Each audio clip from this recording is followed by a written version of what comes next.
In this video, I'll be showing you how to use the Quick Share feature on your Android device. With Quick Share, you can transfer files between Android devices.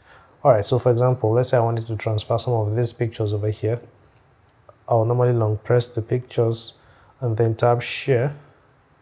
And from here, you're going to see the Quick Share icon. If you don't see it, just scroll until you find it, the option that says Quick Share. So I'm going to tap this. So now this phone will be looking for the phone that is supposed to receive the file. So if you want to transfer files to someone else, ask them to go to their notification panel and then look for the Quick Share icon. So for me, this is it over here. I'll tap it. When I do that, it's going to ask me to turn on my Bluetooth. I'll tap turn on.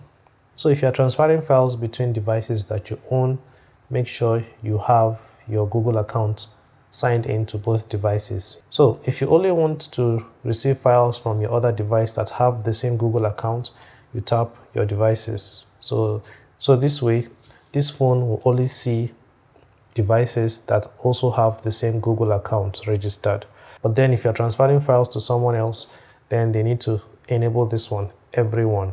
So I'll tap this and then I'll uncheck this. So for now, everyone will be able to see this device as long as they share via Quick Share. So you can see that this phone has found this one because this is it over here. This is the icon. So if I tap here, you'll see now that it's going to ask me to accept the files. So I'm going to tap accept and the files will be sent from here to here.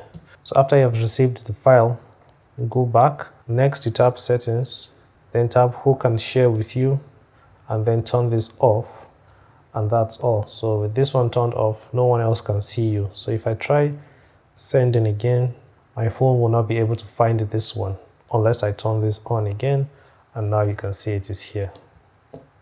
Alright, hopefully you found this video helpful. If you did, please give it a like and ask me any questions you have. Subscribe for more videos like this, and I'll be seeing you in the next one. Take care and bye bye.